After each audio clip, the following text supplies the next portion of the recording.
বগুড়া সাংস্কৃতিক ফোরাম এবং শিল্পকলা একাডেমির উদ্যোগে পৌর অ্যাডওয়ার্ড পার্কে শুরু হয়েছে 5 দিনব্যাপী বৈশাখী মেলা।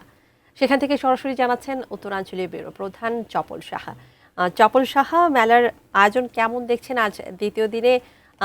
সেখানে দর্শনার্থীর আগমন আজকে আসলে কেমন দেখছেন সেটিও জানাবেন।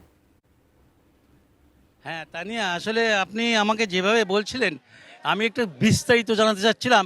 একটু ভিন্ন ধরনের একটা মাত্রা নিয়ে আমি দেখাতে চাচ্ছিলাম যে পাতা খেলা, এখানে জাদু দিয়ে আপনি দেখেন যে মাঝখানে একজন লোক বসে আছে, তাকে পাতা বলা হচ্ছে এবং সে কিন্তু আপনার তার উপরে বিভিন্ন দিক থেকে কিন্তু জাদু করা হচ্ছে এবং জাদুতে তাকে কিন্তু আস্তে আস্তে টেনে নেবে। এর আগে কিছুক্ষণ আগেও কিন্তু এই খেলাটা হয়েছে, সেক্ষেত্রে আমরা দেখলাম একজনকে কিন্তু টেনে নিচ্ছে এবং সে কিন্তু এগিয়ে যাচ্ছিল তাদের দিকে। ওইদিকে আপনি দেখছেন যে কিভাবে আপনার হলো জাদু করছে এবং এই দিকে জাদু করছে, উত্তরে জাদু করছে, দক্ষিণ দিক থেকে জাদু করছে। এই যে জাদু খেলা, অর্থাৎ এই যে এটা কিন্তু বিভিন্ন দিন, মানে বলতে পারেন বহু দিন থেকে এই মেলায় এবং বগুড়ার এই বৈশাখী মেলার কিন্তু মূল আকর্ষণ কিন্তু পাতা খেলা। এই পাতা খেলায় আমরা আপনাদের যা দেখালাম সেটা হলো যে এই মানুষটি আসলে তুলা রাশির জাতক এবং তাকে কিন্তু টানতে থাকে, আপনি যারা এখানে জাদু করছে তারা টানতে থাকে এবং সে কিন্তু সেদিকে এগিয়ে যেতে থাকে। আমরা চলুন মেলার অন্য দিকে যাই, যেদিকে আবার অন্য বিষয়গুলো আছে সেটা দেখানোর চেষ্টা করি। চলুন আমরা মেলার ভিতরে ঢোকার চেষ্টা করি।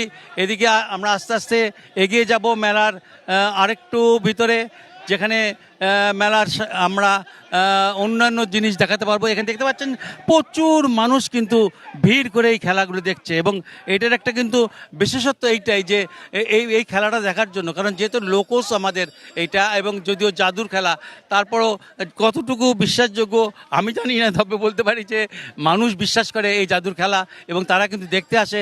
চলুন আমরা ভিতরে আস্তে আস্তে ঢুকি। আমরা কিন্তু অনেক দূর চলে এসেছি, অনেক বড় বগুড়া এডওয়ার্ড পার্ক এবং এডওয়ার্ড পার্কের ভিতরে কিন্তু দেখা যাচ্ছে যে লোকজ যে সংস্কৃতি সেটাকে তুলে ধরার জন্য কিন্তু প্রচুর আপনার দোকান বসেছে, আর তাছাড়া অনেক খেলনার ছোটো ছোটো খেলনার বসেছে। আমরা কিন্তু ভিতর দিকে ঢুকছি আস্তে আস্তে। আমরা দেখতে পাচ্ছেন যে আর মেলার ভিতরে যদি ঢুকতে যাই অনেক সময় লাগবে, তাহলে পরে আমরা আর মেলার ভিতরে ঢুকতে পারলাম না। মোটামুটিভাবে এখান থেকে আমি শেষ করে দিলাম আজকের